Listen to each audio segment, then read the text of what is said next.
Assalamualaikum warahmatullahi wabarakatuh. Tahun 1323 Hijriah berkumpullah 4 orang ulama di Tanah Abang dan Krukut sekarang, yaitu Sayyid Al-Fakir, Sayyid Abdurrahman, Sayyid Muhammad, Sayyid Sehan, ya, merumuskan kita ini sudah kurang lebih 300 tahun belum bisa menghentikan penjajahan.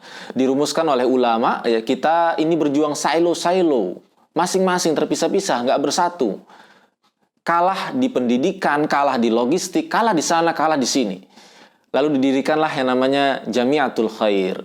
Diundanglah para ulama-ulama lain untuk mendirikan pendidikan yang berkualitas, bersatu dalam hal ekonominya, perdagangannya. Tahun 1911 untuk bidang pendidikan diundanglah seorang ahli ilmu besar, ya, yang bernama Syekh Ahmad Surkati, ya. Sur artinya ahli, kati artinya kitab, dari Sudan, ya. Tadinya sedang belajar di Ummul Qura, ya. Diminta ke Indonesia, lalu dibuatlah pusat pendidikan, ya. Di Solo berkumpullah para pengusahanya. Diinisiasi oleh Kiai Haji Samanhudi mendirikan Syarikat Dagang Islam. Urusan perdagangan bisnis, Solo yang support. Urusan pendidikan dipegang oleh Jakarta dan Yogyakarta. Karena di sana kita ingat di Yogyakarta ada Kiai Haji Ahmad Dahlan. Ya. Urusan politik dari Surabaya, Haji Omar Said Cokro Aminoto, yang kita kenal dengan Hos Cokro Aminoto. Namanya sebenarnya Haji Omar Said Cokro Aminoto. Di antara murid beliau adalah Insinyur Soekarno, presiden pertama kita. Tidak butuh lama, cuman hanya butuh 34 tahun kurang lebih, ya, dari 1911, ya. 17 Agustus 1945, hari Jumat itu jatuhnya, di bulan suci Ramadan, jam 10 pagi diikrarkanlah kemerdekaan Indonesia. Ketika diikrarkan, tempatnya di buku sejarah hanya dituliskan nama jalannya saja. Jalan Pengangsaan Timur nomor 56, Cikini, Menteng, Jakarta Pusat. Pertanyaannya, apakah kemerdekaan Indonesia dilakukan di jalan? Kediaman siapa itu? Ada nomornya, nomor 56. Ini pasti rumah atau kediaman. Rumah itu adalah kediamannya Syekh Faraj bin Said bin Awad Martak, atau biasa disingkat Syekh Faraj Martak, ya.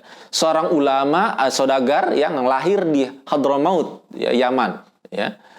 Hijrah ke Indonesia di tahun 1940, mewakafkan rumahnya untuk kepentingan kemerdekaan Indonesia. Atas berkah kemuliaan itulah terjadi kemerdekaan Indonesia. Dicantumkan di undang-undang atas berkat rahmat Allah yang Maha Kuasa di pembukaan Undang-Undang Dasar.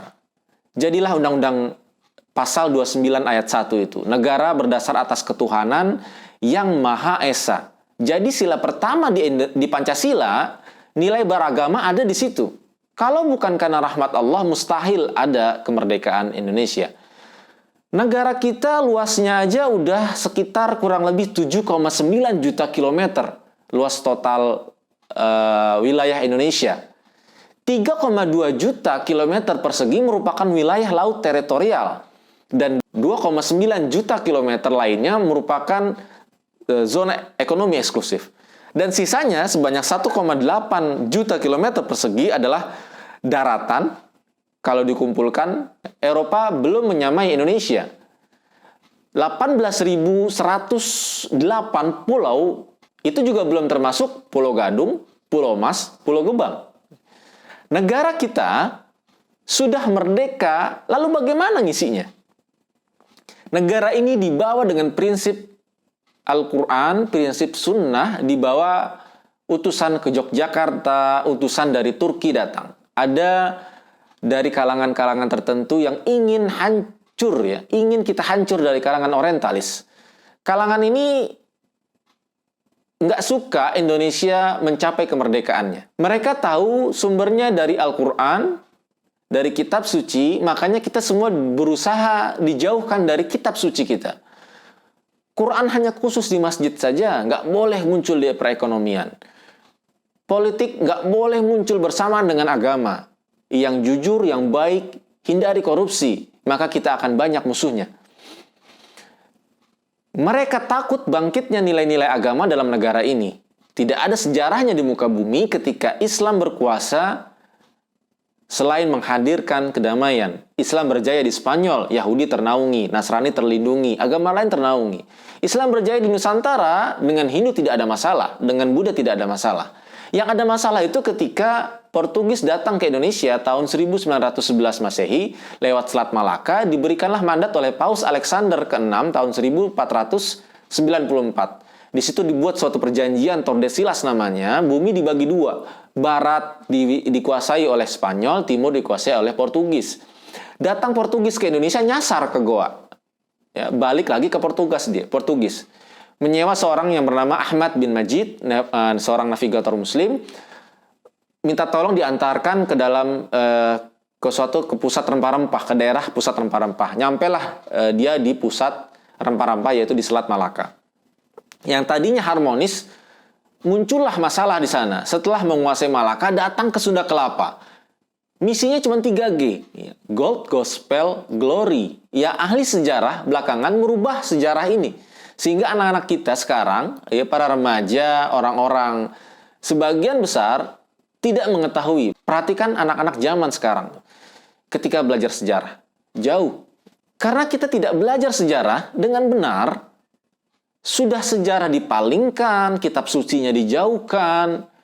Ya, contohnya saja, Sunan Gunung Jati menugaskan mantunya namanya Fathullah. Ya, Sunan Gunung Jati itu anak dari Syarif Mudaim, menikah dengan Syarif Abdullah, ya, orang Mesir, seorang ulama, melahirkan Syarif Hidayatullah. Selama 20 tahun pulang ke Gunung Jati, bertemu dengan kakeknya yaitu Prabu Siliwangi atau Menah Rasa, menikah dengan Nyai Subang Larang, melahirkan 3 orang anak.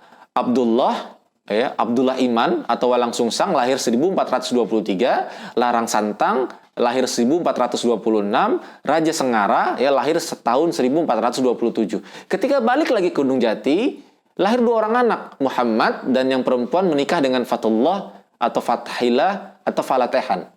Proses sekularisasi politik di Indonesia mendapatkan momentum saat berkuasanya pemerintah liberal pada paruh kedua abad 19. Pada saat itulah muncul sekolah-sekolah sekuler bergaya Eropa. Organisasi modern, lembaga penelitian, pers, dan penerbitan. Akibatnya proses sekularisasi ini muncul elit-elit pribumi yang menganut pandang dunia sekuler. Pada akhirnya elit pribumi berpendidikan sekuler ini nggak sepenuhnya mengikuti pandangan kolonial, namun justru menggugat kaum kolonial yang diskriminatif terhadap masyarakat pribumi.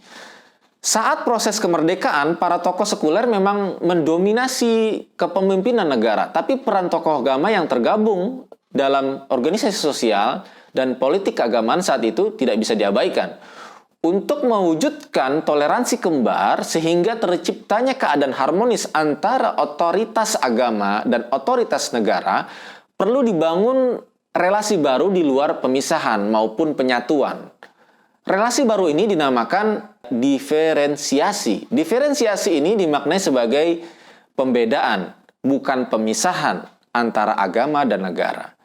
Dalam arti, otoritas agama dan negara masing-masing punya ranah kehidupan yang beda.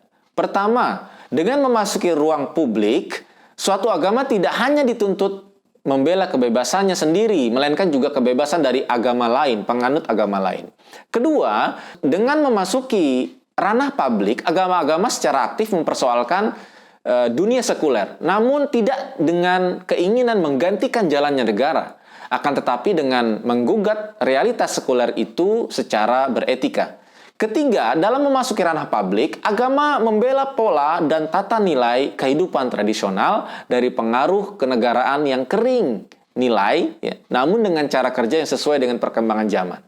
Dengan syarat itu, agama bisa berperan dalam membangun civil society.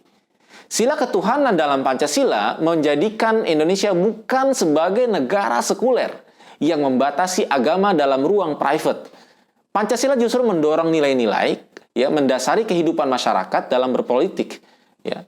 Namun Pancasila juga tidak menghendaki negara agama yang mengakomodir kepentingan salah satu agama saja. Dalam mengimplementasikan nilai-nilai ketuhanan, kita perlu mendudukan Pancasila secara proporsional. Dalam hal ini, Pancasila bukan agama yang bermaksud menganut sistem keyakinan, sistem peribadatan, sistem norma, dan identitas keagamaan masyarakat. Nilai-nilai ketuhanan diimplementasikan dengan cara mengembangkan etika sosial di masyarakat. Bisa memperkuat pembentukan karakter dan kepribadian, melahirkan etos kerja yang positif, dan memiliki kepercayaan diri untuk mengembangkan potensi diri dan kekayaan alam yang diberikan Tuhan untuk kemakmuran masyarakat. Assalamualaikum warahmatullahi wabarakatuh.